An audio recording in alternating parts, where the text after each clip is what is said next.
Vamp- Vampire Diaries, Van Helsing, The New World, Catherine. Chapter 1, The Rising. Before the Rising. It was a dismal night as a human cat walked the streets of Mystic Falls. She was alone, human, and had no clue what to do. She'd let her anger get the best of her, so she'd tried to kill Elena, which had resulted in her getting the cure shoved down her throat unwillingly. Being human right now was a fate worse than death. Catherine was fearful, more so than ever, because she had a million and more of enemies all around the world. If her enemies found out that she was human, she'd be dead. She knew she couldn't survive alone, so she knew she had to get help from someone supernatural. She wasn't thrilled at Elijah for leaving her for Klaus yet again, so she did want to try and go to New Orleans. She knew that her best option would be someone in town. That someone had to be David, but that meant she'd have to wait a whole summer before she could show her face. She was afraid that David or Lena both would kill her on the spot right now if she showed her face. And so, that's what she did. Her plan was to wait a whole summer. After summer had come and gone, she went to the Salvatore boarding house to ask for help from Damon. She hadn't seen anyone, but she kept sensing that she was being watched, which was making her more fearful than what she originally had been when she'd first been turned back into a human. Kat stood in the living room, finishing up a drink of Damon's bourbon from a shot glass standing by his drinking table as Damon looked at her. He seemed to be at least somewhat shocked to see her in his house, since he normally had more to say to her. "You're gonna have to cut me off soon. My tolerance is a joke now," she told him. "You're miserable," he stated after a few moments, knowing her all too well. "Please, I'm Catherine Pierce. I'm a survivor," she replied, and then finished the drink, setting it down on his drinking table. "Your hair's a mess, your nails are chipped. You're a sad, miserable human being, and you want me to turn you. So here," he replied, binding his wrist. He then held his arm out to her, where she stood in front of him, but she didn't do anything except grab a hold of his arm, as if she was going to take him up on his offer. Because of her hesitation, he encouraged her, saying, "Come on, I'll kill you. You'll bite the mailman. You'll be a vampire again." She let go of his arm without drinking from him, making up her mind. "I can't, okay? If I die, there's a good chance I might never wake up," she said. "And that would be tragic," he quipped. She gave him a look before saying one thing they both knew to be true. She told him, "And deep down in that mushy-gushy, Elena-loving heart of yours, there's a part of you that doesn't want me to die." After a moment, he asked her, "What are you doing here, Catherine?" If she was trying to play with his heartstrings, he wasn't having that. He didn't even want to see her right now, or ever. However, he knew that she was right just like she usually was. He didn't wish to see her dead. "There's someone chasing me," she stated.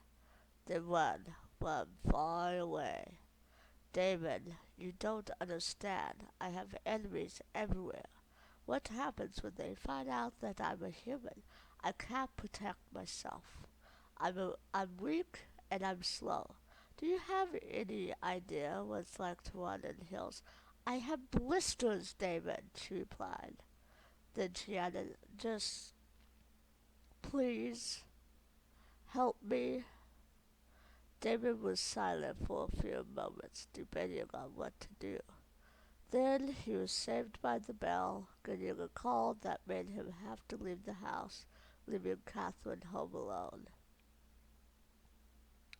While David was away, she took a bath, brushed her hair, and changed into some other clothes of hers, putting shoes on instead of wearing heels. Then, since she needed some necessities, she left the house to go find some things she needed. The Rising. Catherine was walking towards the store to get some things she needed when sudden chaos erupted. The sky changed color, some destruction happened, and things she could only assume to be a kind of vampire she'd never run across before began attacking people.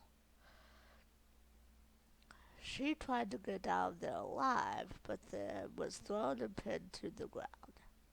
And even though she tried to fight him, being just a human, she couldn't without a weapon.